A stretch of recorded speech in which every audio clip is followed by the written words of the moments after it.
and I'm aware that the topic of forgiveness is very relevant at the moment. Can I check that the Spanish translation is okay? There was a message that it wasn't working. Do we need to wait for them to catch up, or is it okay now?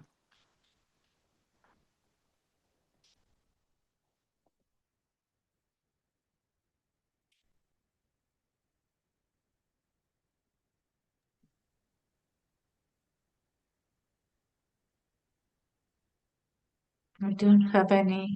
No It's okay, I information. think. They're translating. It's okay. Fantastic. So learning to forgive lies at the heart of our spiritual practice.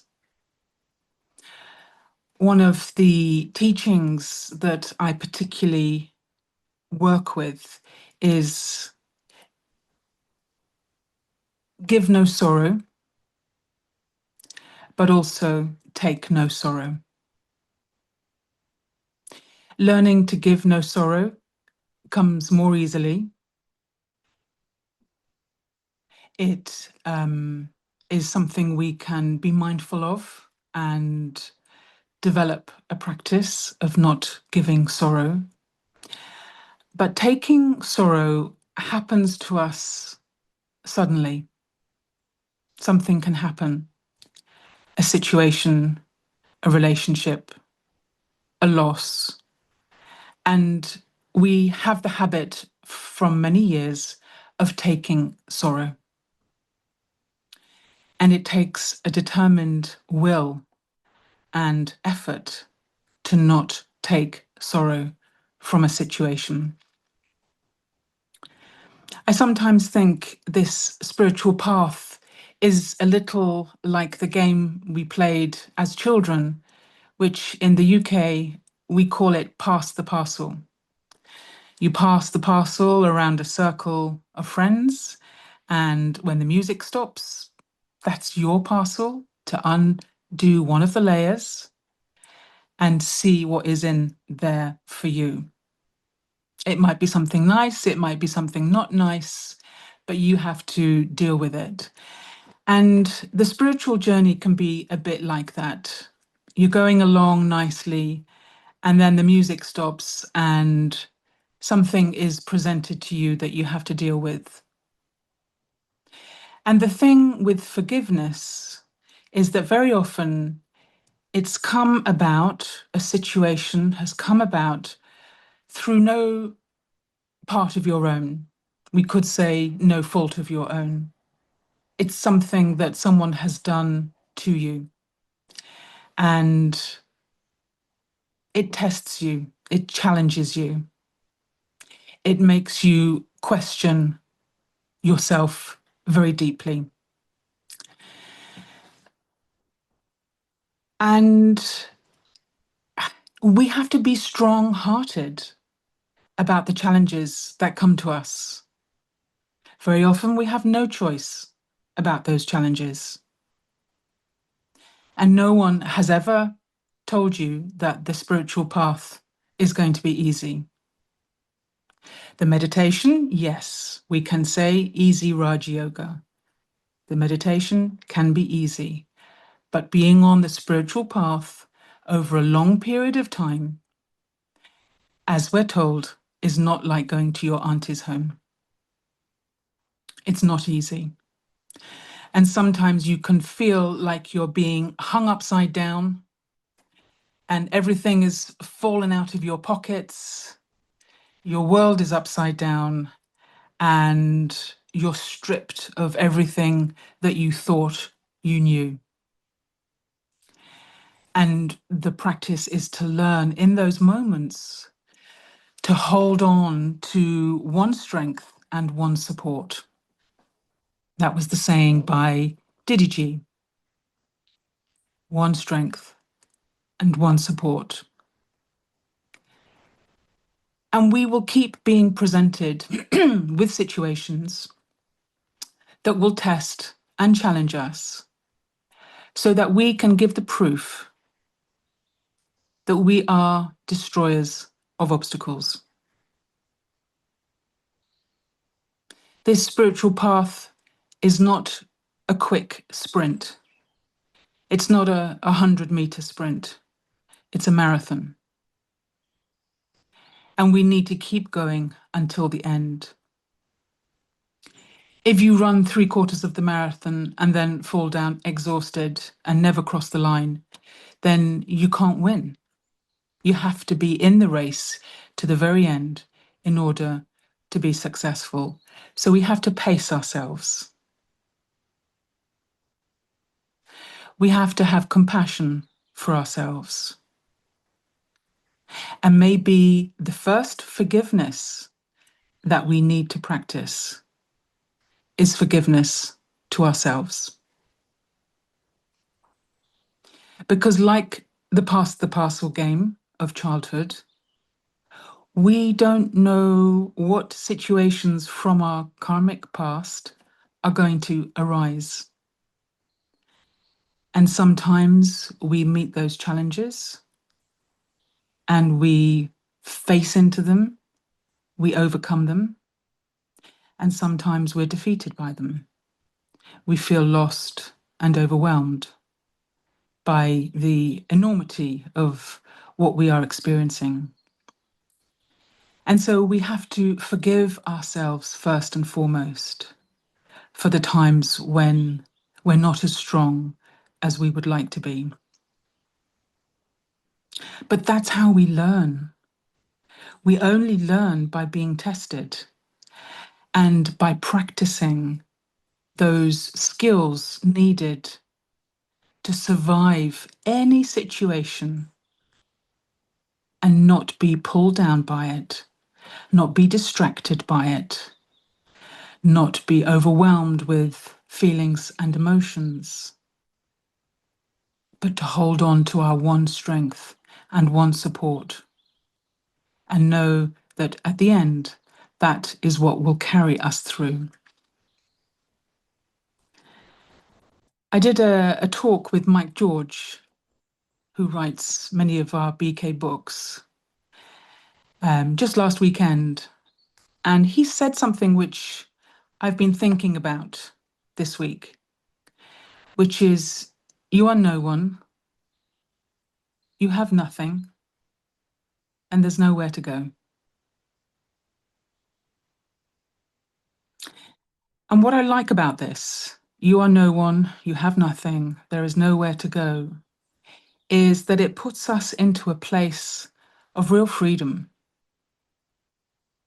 The ego has fallen away, the attachments to situations that we're in, positions that we hold, achievements that we've had, all the things of the ego fall away. The greed for wanting to accumulate, of wanting to create a sense of security based on temporary things, that goes. Anger, if you have nothing and you're no one, what is there to be angry about? So it's quite a feeling of liberation.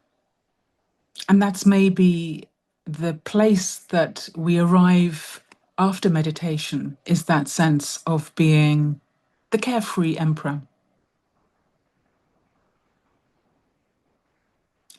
So what about itself, looking at forgiveness? What actually is forgiveness?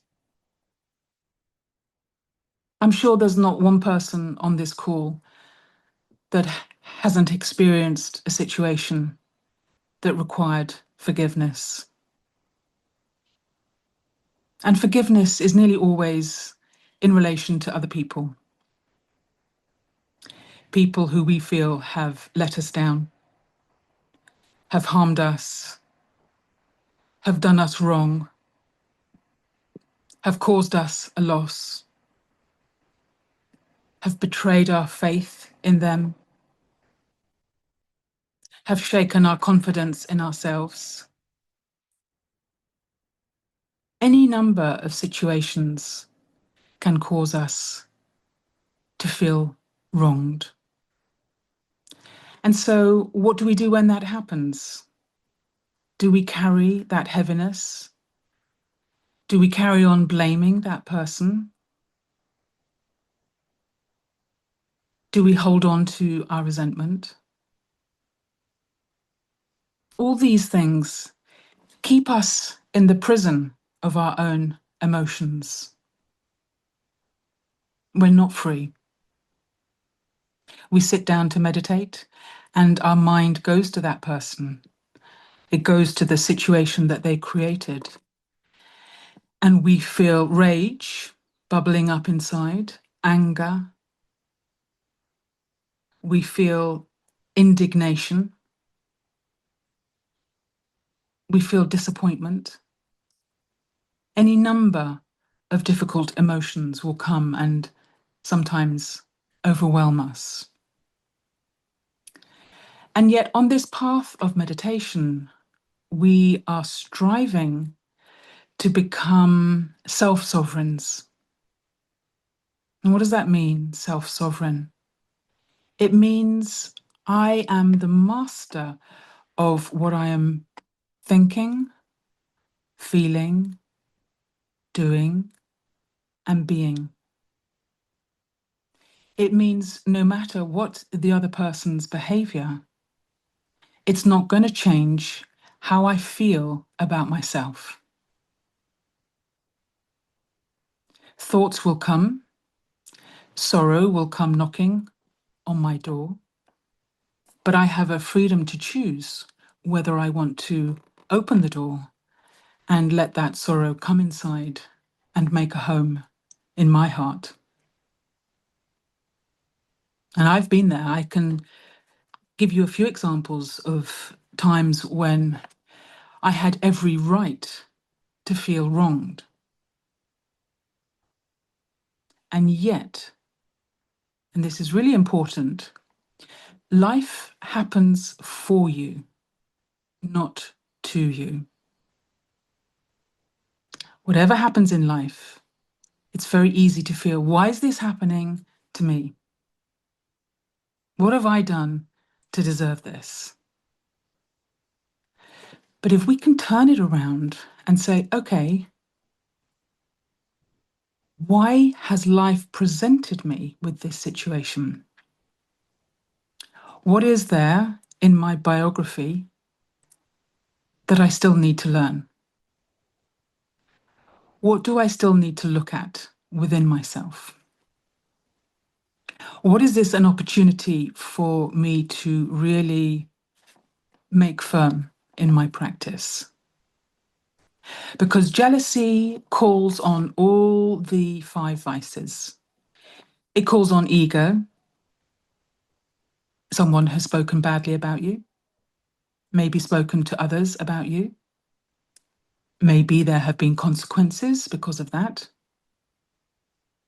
My ego has been upset.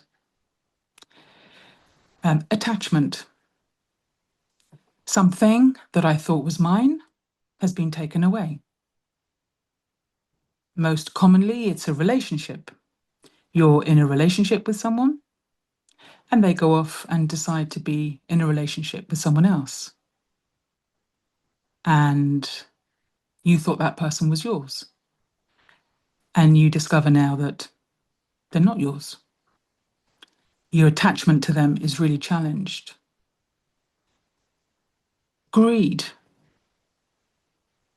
A situation where we want to accumulate for ourselves, create a situation of feeling secure, and that's taken away from us. We lose money, we lose a job, our car gets written off. We no longer have those things in life which make us feel that we're doing well. Anger. How many times are there situations where my anger is really flamed? It could be a situation in my personal life. It could be a situation on the world stage. I feel the injustice and I feel angry. So all these emotions are surrounding us, and any one of those has the ability to pull me away from my spiritual path. We hear in our teachings about Maya, the forces of illusion, which are ready and waiting to jump, to pounce at any moment. And it very much is like that. If we even take one step outside of our circle of protection, we're leaving ourselves vulnerable and open to attack. So we have to stay on the path and stay strong and know that challenges will come. And our job is to meet them, ideally identify them whilst they're still coming towards us, and meet them on the path before they attack us, and maybe make them our friend and speak to them and say, what is it you've come to do? Let me listen to you. Let me hear what you're wanting. What is that need that has not been fulfilled?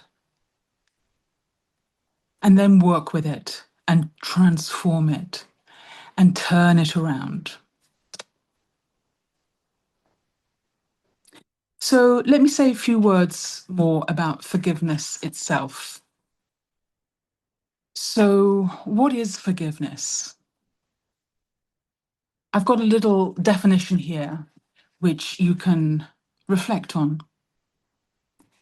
Forgiveness is a conscious choice, an intentional decision to change your feelings and attitudes towards someone who has wronged you or caused you harm, regardless of whether they deserve your forgiveness.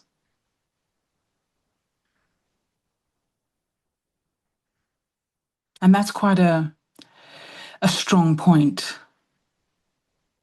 Can you forgive someone regardless of whether they deserve your forgiveness?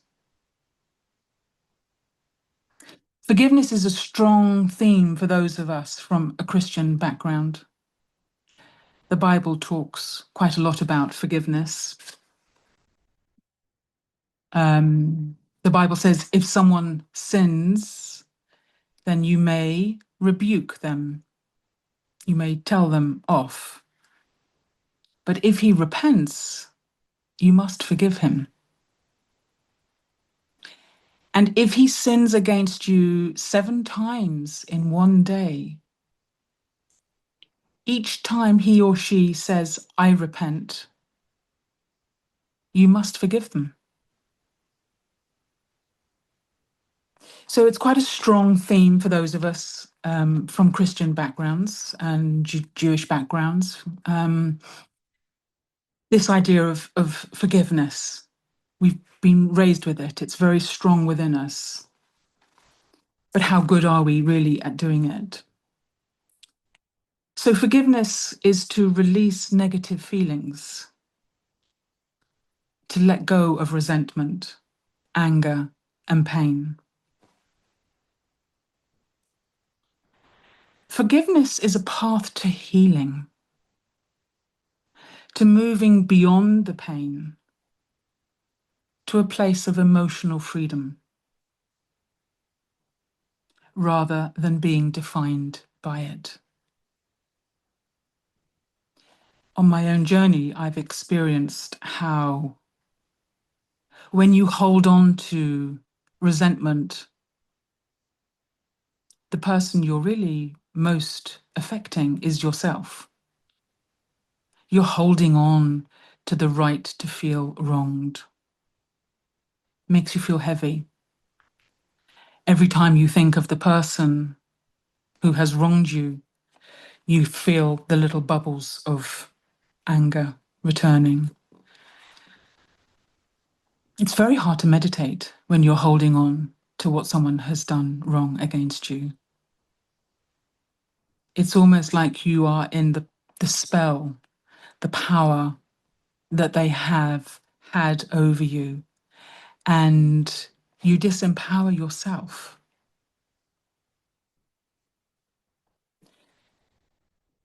So let us think of forgiveness as a gift to yourself to release the grudge, the situation, the things that were said, the things that were done, and become free from the person who harmed you.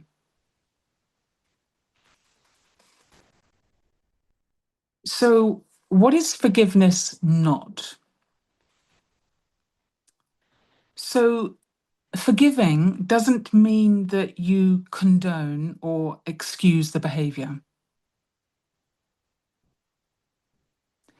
The act of forgiveness doesn't mean to say what you did is okay, it's fine, don't worry about it. You can still hold the belief that the behavior was not coming from a good place, the impact was not good, but you can still choose to release that. Forgiveness does not mean there has to be a reconciliation. You are not obliged to make it up with the other person. You don't have to restore the relationship. Immediately comes to my mind someone who I employed for many years, and I remortgaged my house to keep them in their job through difficult times and was supportive of them, encouraged them. And she did something that was huge, huge for me. And I could have held on to that for a very long time. I've actually never seen her since I found out about what happened, never spoken to her. But in meditation, I have held her in the light and I have released her behavior. Because very often there is a law of unintended consequences. Coming back to this idea of life happens for you rather than to you. What she did actually benefited me in the long run. It actually released me in the long run. She actually did me a huge favor, as it turns out, in the long run. And I'm completely free from that whole incident. I hold no grudge. I completely see and understand where she was coming from. And yet we've never spoken. And I don't imagine we ever will. And that's okay. The feeling of forgiveness, of letting go, of releasing those emotions has happened. So you don't have to make up with the person in order to forgive them. You also don't have to release that person from the responsibility for what they did. You are not absolving them of their responsibility. In other words, you're saying what you did had an impact, actions do have consequences, and you are responsible for those consequences. I'm not in a position to release you from the natural consequences of your actions. That's not forgiveness. You can also forgive someone and still seek a redress. So I'm going through a situation at the moment where a neighbour of mine is blocking the access to a house that we built, which means I can't sell that house to a lady who's living in it and wants to buy it. Now, they have their reasons for why they are behaving in the way that they are, mostly based on childhood trauma and being angry with the world and wanting to financially gain out of a situation. So I don't hold any negative feelings towards them as people, and yet still I'm taking them to court to get the access back. And doing that without any intention to cause them harm or suffering, because they have completely brought this situation upon themselves. But I'm still seeking redress. So that's an interesting experience that I'm going through at the moment. Forgive, and yet you still need for there to be justice without malice, without hoping that they suffer as a consequence. Their suffering will come to them. I don't have to make it happen. It's just going to happen because of the law of consequences. We also, in forgiveness, don't want to become involved in emotions like denial. So the person that you're in a relationship with goes off with someone else, and you say, well, we weren't really in a relationship. I didn't really love him anyway. It wasn't really going anywhere. You kind of deny what was happening for you and pretend it wasn't happening. There's another thing that we sometimes do that we call spiritual bypassing. Oh, well, we can come up with some spiritual reason why something happened. But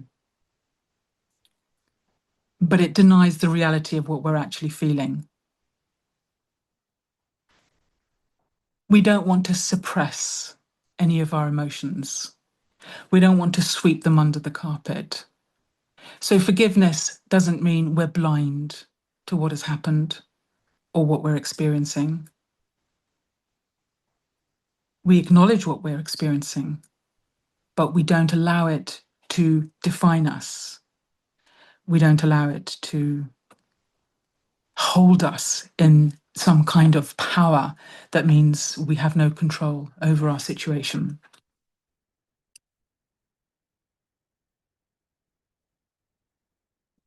So that's what forgiveness is not.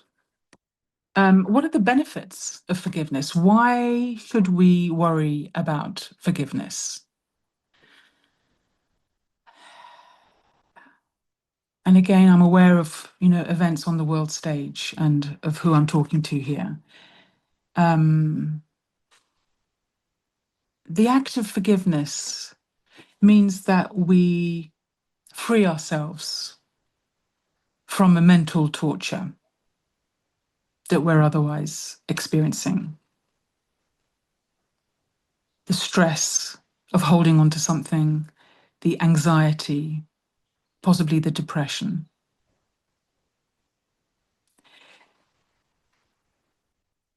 Holding on to negative emotions and not forgiving can also have an impact on our physical well-being.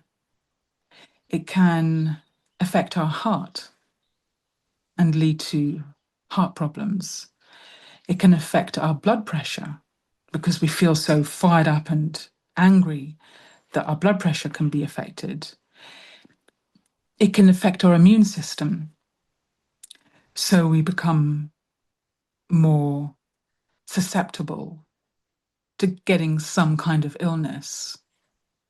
The connection between our minds and our body is absolute. There's a lovely saying that the body is constantly eavesdropping, means listening in to the mind. So whatever you're holding on to in your mind, it will show up in your body in some way or another at some time or another. Is that what you want for yourself? Forgiveness allows you to move on to something new. We have this saying of making the past the past. And this is a lovely permission to say whatever has happened, apply the full stop, apply the point, and merge with the point, the supreme, the divine. And start over, begin a new day, begin a new moment. Don't be defined by the past. Forgiveness can lead to greater peace and joy. So you may listen to this and think, well, that's all very well, but what about a situation that is so unjust that I can't just say, I'm going to move on from it? I was interviewing Sister Genti a little while ago, a couple of weeks ago, for International Day of Peace. And we were discussing this theme of peace in the world and how to work towards a peaceful world. And she was saying, we have to think peaceful thoughts. And I said to her, for some people, that just feels too passive. They want to be in action. They want to do something about a situation that they feel is unjust and unfair. They want to demonstrate. They want to put out leaflets because it makes them feel that they're doing something. And Sister Genti said, all these things are fine. And no one is saying you can't do those things. But be very clear about something. Going on those rallies, those campaigns against something, handing out leaflets, those things will help raise awareness of a situation. They're not going to resolve the situation. What will resolve the situation is when the individual themselves makes an internal shift and a commitment to live their own life in a way that is in alignment with the values that they hold to be true. So yes, raise awareness, hold events and conferences, talk about these difficult issues. Those will raise awareness, they will not change the situation. It's when each individual becomes the embodiment of the world they want to see, of the life they want to live, and they make a choice to change. And that's why we have this saying, when I change, the world changes.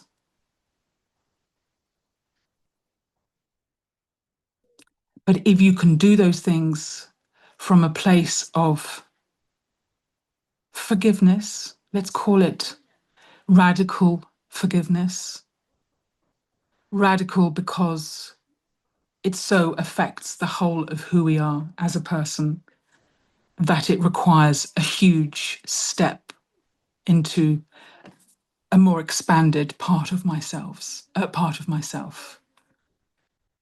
If you can make that shift, then you do that on behalf of the collective, on behalf of the whole of humanity, because you are one person making a difference. And change will come when it's person by person making a decision to live their life according to the values they want to see in this world. And holding on to upset, to disappointment, to injustice leaves my heart heavy and my head full. And when my heart is heavy and my head is full, I'm not in a position to add anything of value to the collective experience. I'm simply putting out negativity. So, how do we practice forgiveness? Number one, you need to first acknowledge your feelings. Okay, we're not denying, we're not suppressing, we're not spiritual bypassing, we're acknowledging. Understand your pain. It's like a small child when they fall over and hurt themselves. They need to come and tell you what happened.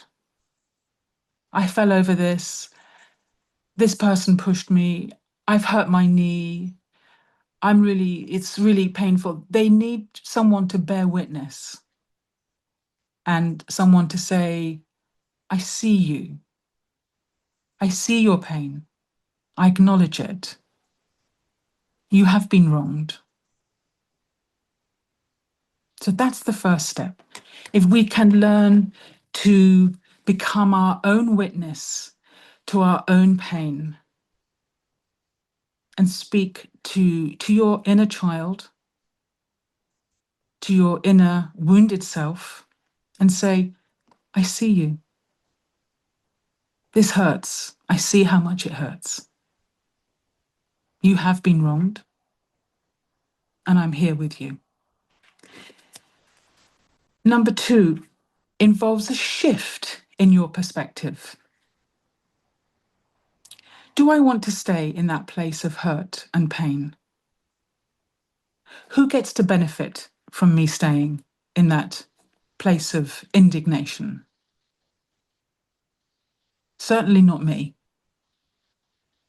So you shift your perspective. You try and understand the shortcomings of the other person. Why did they behave in this way? Well, maybe there's a backstory of what they experienced in their childhood, or the kind of day that they had that meant they spoke unkindly. There's always a reason why people behave the way they do. So let me shift, and rather than think about my own wrongdoing, try and understand the other person's perspective. Humanize them. They're a human being, they're Baba's child. They're Baba's child, whoever they are, whatever they are doing, they are still Baba's child, but in a very damaged and wounded part of their human experience. So I practice empathy and compassion. And this is a really good place to arrive at, because rather than being the victim of a situation where I'm feeling that I've been wronged and I'm feeling my pain, I turn that around and I start to give something to that person or that situation. I give compassion. I give empathy. There are always two sides to every story. Let me try and understand that other point of view. Expectations. Let go of any expectations that you have, even of your own children, your own primary relationships. You know, very often we cause ourselves pain because we expect people to behave in a way that we think is right. And they're on their own journey. They sometimes need to learn by making their own mistakes. And our role is to be there solid for them on their journey. And when they come back, having made their mistakes and learnt from their mistakes, we still hold love for them. So all the shoulds and oughts, he should have known better. She ought to have done this. That looked really bad on me because of the other. There's a lovely phrase which is just let them. Let them. Whatever it is they're doing, let them do it. It's not for me to control them and tell them what to do.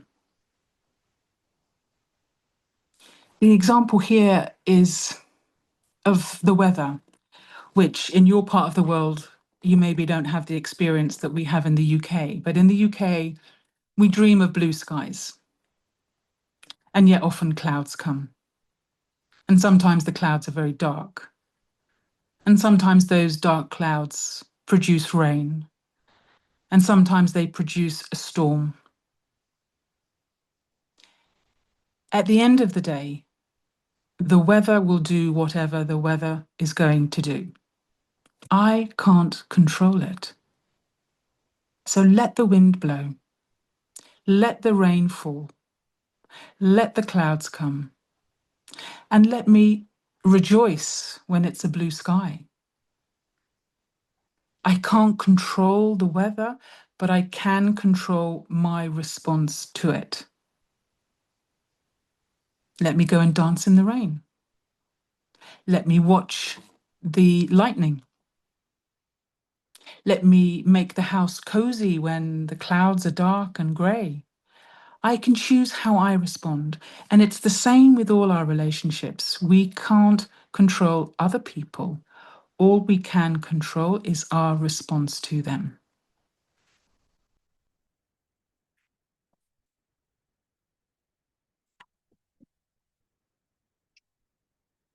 And we've talked about self-forgiveness as well. What we haven't talked about is when we are in need of forgiveness.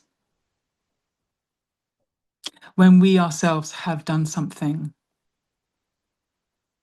that we know falls short of what we're capable of.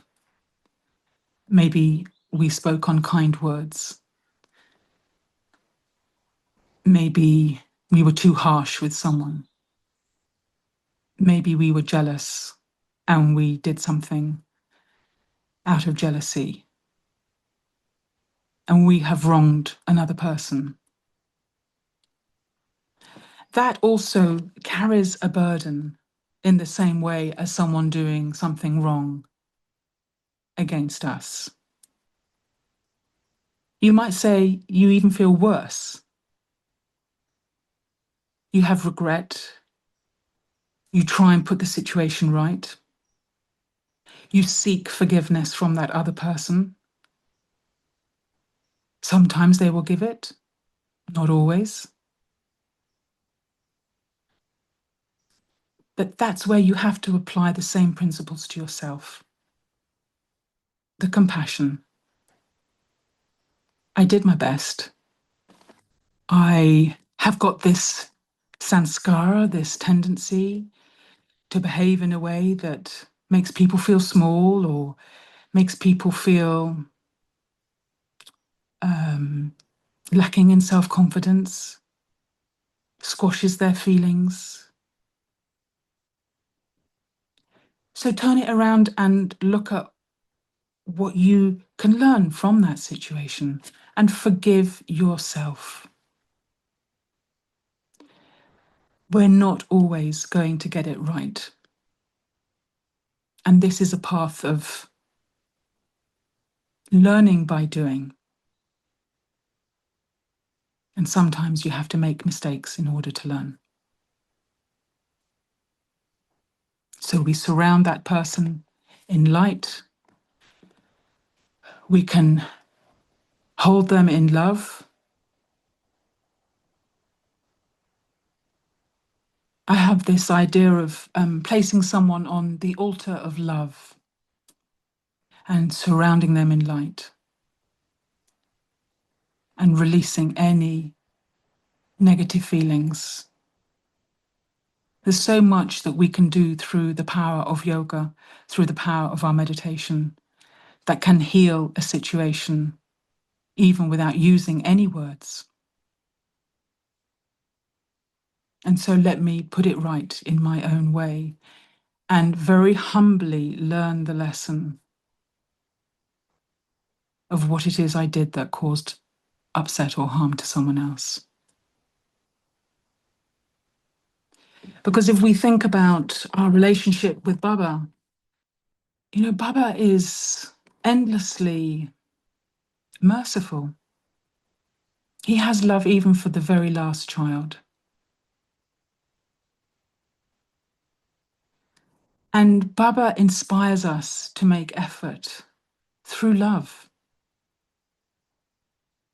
through believing in us,